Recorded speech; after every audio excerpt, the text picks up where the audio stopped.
Hey guys, so I've got a new camera angle right here, and I decided to change the angle a little bit. I normally would stand right here and film to camera that's over there, but I decided to switch it up a little bit to this. I hope you guys like the new camera angle. Feel free to comment and give me your advice to what you think. So I'm going to be talking about a few things, mostly about a new homemade project and the war that I went to, which I had a video of. And I guess I'll start out with the homemade project that I've been working on. I am not at all far at all on this project, mostly because I have not yet gone to the hardware store to get the parts to finish it. But here's the plunger tube. It has no plunger and none of that kind of stuff ready, just a tube. And then I have these two acrylic side plates, which have been sanded. And these are going to be the side plates. Now I wanted to kind of go away from the snappish kind of crude design PVC blasters. Well, I think these are all fantastic. Kind of like this one, which is just a rifle bow where you pull back and you let go and it fires the dart out, which works fantastically. But I think I'd like to kind of move into a higher standard of homemades. As you can see here, these are legit. So they're the two polycarbonate sidings, and the plunger tube will go inside. And I'm going to make basically it's going to have a 3/8 inch nylon rod and a catch that's polycarbonate, and a trigger that's made out of the nylon. I can't talk right now. Nylon rods, so it'll be very ergonomic feeling, and it'll have a nice plunger seal and a nice pullback and all that stuff. So I have not told you this in any of my videos yet, but I have just gotten a few of these K26 springs. I got one packet. This is only 4 of the 5 I got. The 5th one wasn't that, but the K26 springs, they are very nice springs. They have a very high compression rate, which basically means that they can shrink down to a little bit and still have a lot of power. So I can barely even compress these with my hands. It is extremely hard to compress these, but they are not as hard as it seems, because when they're actually in a blaster, it is not that hard to pull them back. So that's one of the things I have learned about K26 springs, is they do have a kind of friendly draw to it. But going back to the homemade gun, it's basically going to be a plus bow, but my design. I don't know, I just have a kind of schism of feeling that I want to design my own blasters.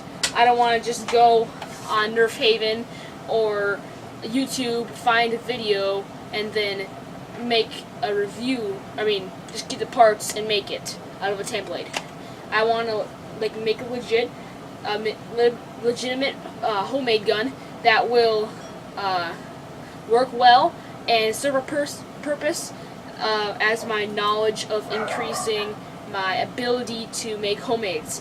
Once I have the process to design them, I can more frequently make new homemades.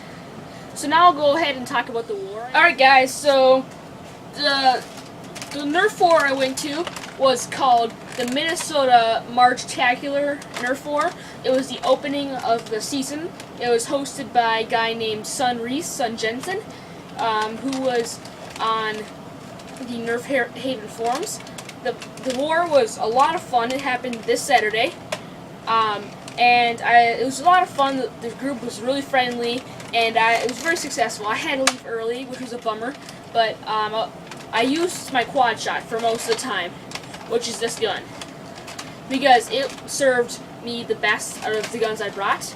I brought my single long shot with Maverick integration, my Recon 3K long shot, and my Night Fighter, and my pump action shotgun. So the few things definitely obtain new information and strategies that I will therefore bring back to the wars I will go to next, because I've learned valuable information and new tactics that I can consider in my next using. So my quad shot served me very well, basically the best out of all my guns.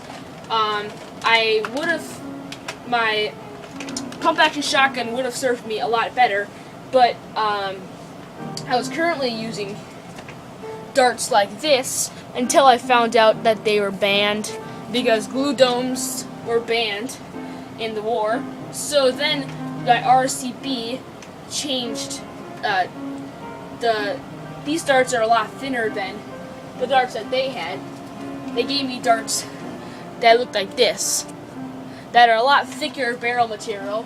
So the RCB was changed in the fact that it was not feeding the new darts, because it fed my darts well, but it wasn't feeding the new darts. So that is why the pump action shotgun kind of failed.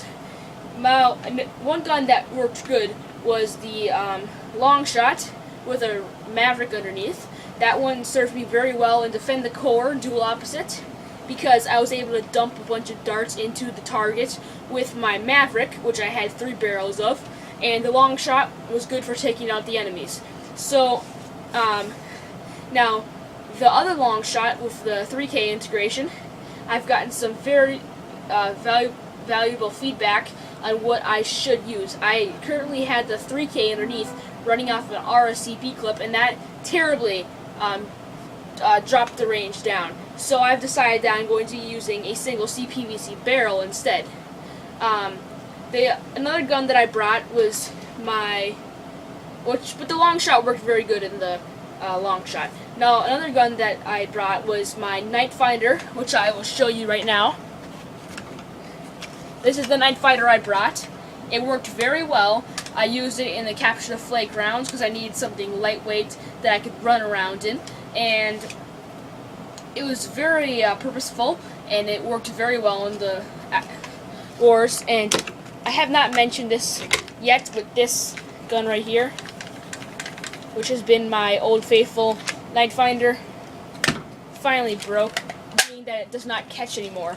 I still have it on the shelf because it was my secondary for a long time, kind of an honoring the Night Finder of mine, because it's been doing very well.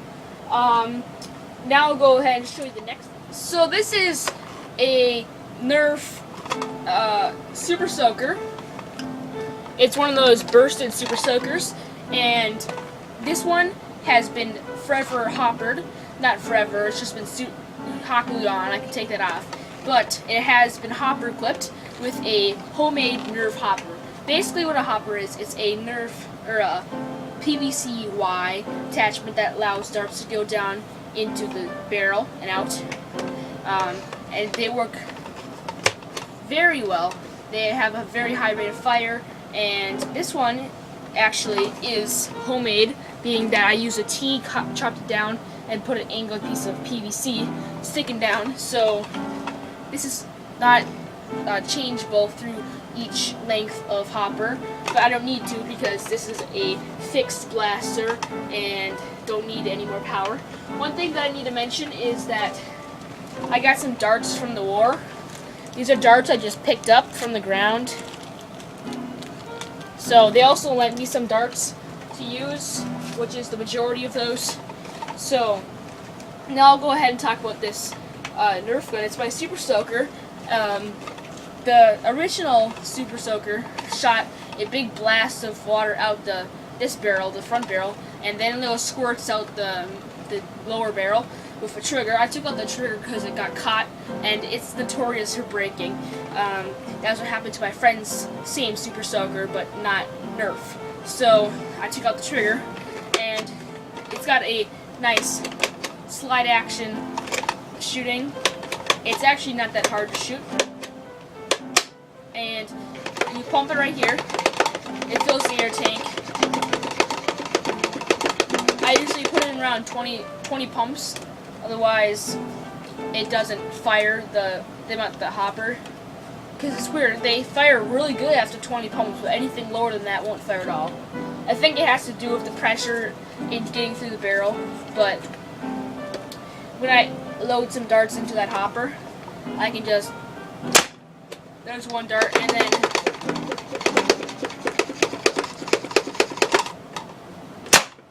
then I can just keep the process going forever and ever and ever until I run out of ammo in here, and then I'll have to change it up. Now, the difference between a hopper and an RCP is that one, the hopper, you don't have to angle it down, because an RCP uses an inline clip that's angled straight, and you have to tip it down to load the dart in, but this is already angled down, so it just goes in the barrel. Now, this hopper has been reamed out a lot, so for easier dart feeds, and it works extremely well. There's a few other things I need to show you, and yeah, I'll go ahead and show you those right now. So one of the other things I wanted to show you was this Nerf Longstrike that I picked up at Goodwill for $5. This is another one of the thrifty finds that I found that have ever so pleased me even more than, I don't know. But Goodwill has been very good to me. Again, at Goodwill, they're being good. Anyways, they do have lots of Nerf guns I can get there for cheap, and this gun was the Longstrike, and I'm thinking of modifying it. This is my 4th Longstrike, so I already have a few modified Longstrikes, just regular modified, and I thought I'd do something special to this one, and I'm thinking of possibly putting in homemade internals, making it kind of like a pull this back, load the chamber in, and fire it, like use the clip system, and make it basically a homemade internals. So that'd be really cool.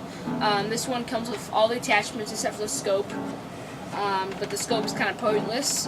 Once you get, it's very accurate when you just modify it. It's very accurate when it's stock. It's extremely accurate actually, but for my purposes of making it extremely powerful, it's not gonna fly. So that's what I have to say for the Nerf Longstrike. And overall, I really like the Longstrikes. They're pretty fun. Now you either get the super powerful Longstrikes that are pretty powerful for some reason, and then you get the lemons, which are just terrible. Now my Pina Longstrike, which looks really sick, is one of those lemons that stinks.